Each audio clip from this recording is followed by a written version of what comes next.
Hello and welcome to my review of the entire new model release for the Adeptus Mechanicus to coincide with Book 7 of the Psychic Awakening series, Engine War. Now, it was one of the first new releases after Games Workshop were closed down over the COVID-19 pandemic. So they came back very strong by releasing all of these brand new models for Adeptus Mechanicus. I wouldn't call this release of new models a complete success, in my humble opinion. There are certainly some standout models there. The prices are all over the place, the rules are inconsistent, and the model kits themselves, the enjoyment factor, again, aren't as stable as the core range. Alongside all of these new releases, Games Workshop did bring out a brand new Start Collecting box right here, which its contents are questionable. If you haven't got a Scorpius Dune Rider, which came out a year ago, there's no other reason to get this kit. Now, this whole video is not about the Start Collecting kit itself. There will be a separate video for that and all of its contents. But what I want to say quickly about it is that we've seen these models before. The Dune Rider came out a year ago, the Rangers have been out for 6 years, and the Engine Seer not long after that. I just felt like the previous kit with the Dune Crawler and the full Tech Priest Dominus was a better option. Games Workshop could have supported themselves and this release much better if they have brought out a new Start Collecting set with the new Tech Priest Mechanicus in there, maybe some Sulfur Hounds, a Bellastari and the Taraxi. I just felt like the Start Collecting set was a bit lackluster, and it's not like they haven't bundled in the Mechanicus in another set before. That was the first and only way you could get him. So for him not to be included in this brand new Start Collecting set was a bit of a disappointment. Nonetheless, let's continue with the rest of the releases. Now, I'm very positive about all the Sulfur Hounds and the Cerberus Raiders. I've been gushing about them in their recent reviews. They are a lovely unit, a lovely kit. There's enough differences, as you can see just there looking at them. You can see all of the differences between their rifles and the phosphor pistols. The Hounds themselves are different, the Raiders have a different muzzle, and so the Raiders have a different head completely, and the Sulfur Hounds have a different muzzle. When you choose to build the three, you've actually got two of them. I think it might be those two. Two of them that you can have different variations of the Raiders, and again that's the same for the Sulfur Hounds. You can have two of them which are different variations for the Sulfur Hounds. So even if you were to buy 3 or 4 sets, a lot of them would look different, which I think is remarkable and something that Games Workshop should strive to achieve for in more of their kits moving forward, because it does encourage us collectors to purchase multiple of the same kit, which can't really be said for the Taraxi. We'll talk about them in a moment. So yes, the £35 for the 3 Sulfur Hounds, very good, good unit, good kit, love the aesthetics. They're fun to build. I can't say much more. I can't say many more positive things about them. They surpass my expectations. The Mechanicus, we've seen that model, what, a year ago or so? It was a huge shame that Games Workshop didn't release him separately. I think it's atrocious that the model has been around for about a year, and we've only just been able to get our hands on him singularly. I'm really hoping that they don't do the same for Gazgul or any of the other upcoming models that we see in box sets, to have them as, you know, behind this paywall, but also pry on the fear of missing out as well. I would always support the decision of releasing these individual kind of separate characters, unique models separately alongside any bigger box set that they're included in. I'm sure they can do it. So, decent looking model. It's the same price as the Tech Priest Dominus. It's good that we just get a new Tech Priest. Before we just had the combo of the Dominus and the engine seer, and if you wanted to pay the price and the points for Belisarius Call. Now we move on to the mediocre and poor models of the release, in my opinion. Now the Taurasi, that's a dual unit kit, but there are very small differences. Then there are 3 differences between building them as the Skystalkers or the Sterilizers. I've built mine as the Sterilizers. I just feel like they're suited to be closer up and in combat, especially with the Talons.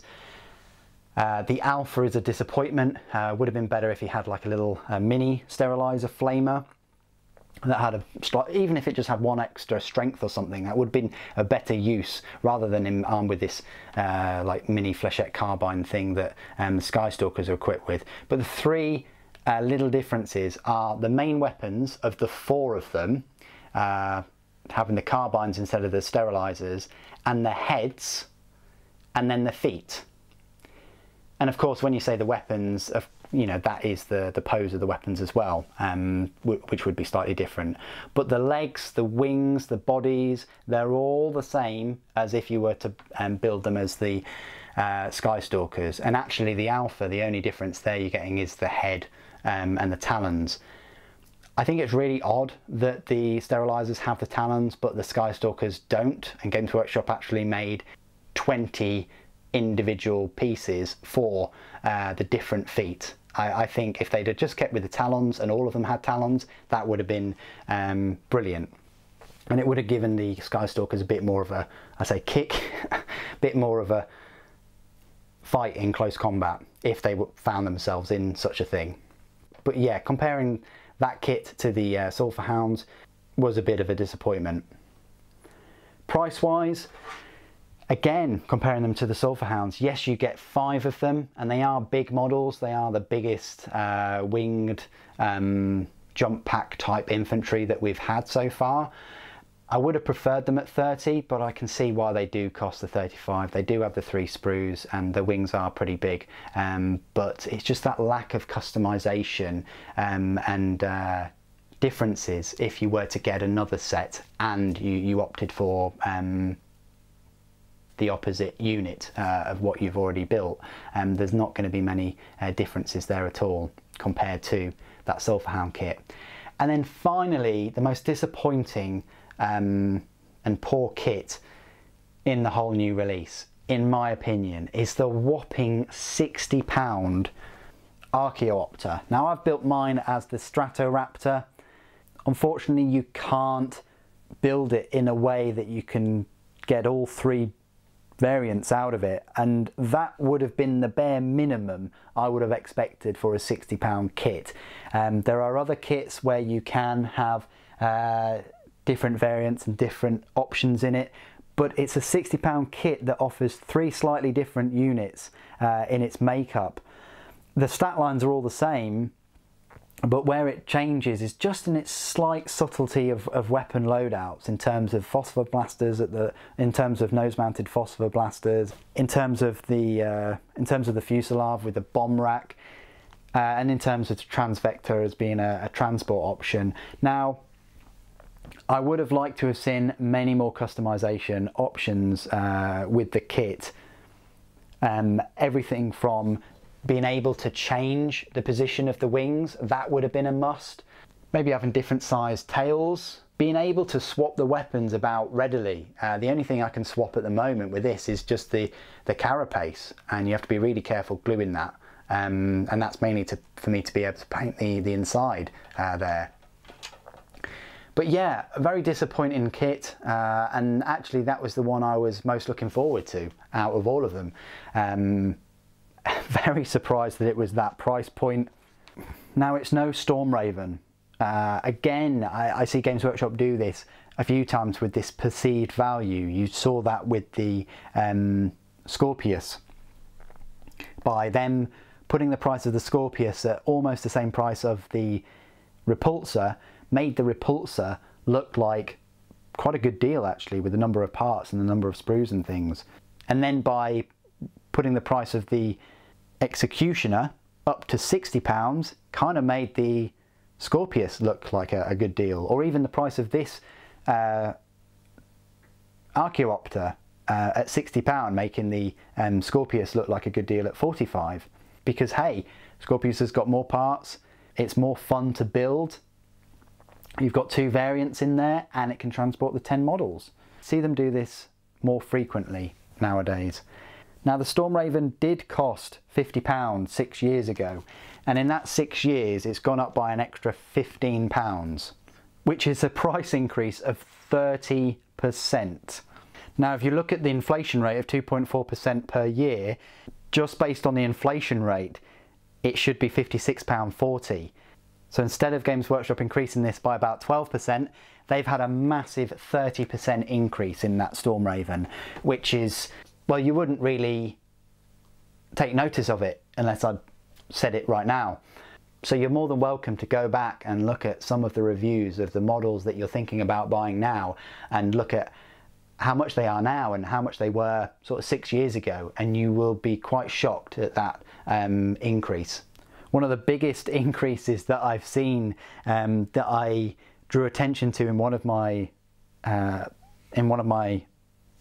a while ago, was the increase of the Gorkanaut, which started life off at, I think, about £60. It could have been 55, but it's now £75, which is the same price as the Stomper. Now the Stomper, I was there for its release in November 2007, so 13 years ago that was £60, and it's only gone up £15 in 13 years. Whereas the Gorkanaut, gone from 60 to 75. You would expect some models to stay the same price as reduction costs decrease and they've sold more and they've recouped their costs of the R&D and manufacturing and things like that. Or at least you probably expect price increases to go up a little bit in relation to inflation. But Games Workshop's price increases are absolutely baffling sometimes. Anyway, enough about the prices. I think you get the point that the Archaeopter is no Stormraven, it's no Land Raider, it's not worth the asking price, and I think I explained that in the review. If it was £40 or £45, if it was the same price as a Scorpius, which I think it should be, I think it should be 45, because it's a transport option that does less than that model and isn't as fun to build, and you were able to change the loadout and the actual unit it can be on the fly, no pun intended, then it would be worth the £45. But as it stands, as a single miniature that you can't really customise for the £60, it's a real letdown and a real disappointment. And it does mar the rest of the releases. You know, the Mechanicus is fantastic, even though it came out a year. Sulfur Hounds are very good, and I can't gush about them enough. And the Taraxi are all right, and the price is almost justified, but they do lack customisation options and differences from getting a second unit. The Engine War book itself, which is just hiding, it's not really hiding, it's lurking there on the left hand side, is a decent book. I like that they've brought in more fast attack choices for Adeptus Mechanicus, which was severely lacking. We only had the Sidonian Dragoons and the Ballistari. I'm really hoping that the next book or the next release of new models for Adeptus Mechanicus, we get some more heavy support and maybe a different elite choice or something like that. Maybe even another named character other than Belisarius. I'm sure there are plenty of tech priests or Magoses or whoever that we could have incorporated into the army. The rules for the units make sense, with the best rules going to the Manipulus and the Sulfur Hounds and the Cerberus Raiders. The Taraxi have the fun rules of being able to fly up during the movement phase and then drop back down in the next one, which is nice to harass an enemy or a unit. They have a good number of wounds as well. The weapons are a bit lackluster, but definitely the sterilizers are the way to go, with attacks that can stack and they're close combat weapons. And again, the Archaeopter does fall short in its rules. It needed some kind of unique rule for it. maybe incorporating the Thoraxi. I was really disappointed that they didn't incorporate these kind of mini Archaeopters in a way with those wings, that they couldn't attach onto the wing somehow. You know, a bit like a Storm Raven can transport Space Marines and a Dreadnought. Maybe this could transport 6 Skitarii, which is a very, very small number anyway, and 5 on the wings. I don't know, something like that, so that they could attach themselves on rails or hooks or whatever, and benefit from that increased movement speed of the Archaeopter. And it is a bit disappointing that it can only transport 6 models, especially when comparing it to the Dune Rider, where you can be protecting them, because it's much more beneficial with Adeptus Mechanicus, because you want as many units as you possibly can, because they are quite squishy and aren't as survivable as some of the other armies that we've grown to love. So in summary, Sulfur Hounds excellent, Manipulus excellent, Thoraxi good, and the Archaeopter bad. But what do you guys think of the entire Engine War release and all of these new models for Adeptus Mechanicus? Are you just happy and content that Games Workshop have decided to add more units into this army? Would you like to see more units, specifically like more named characters and more heavy support choices?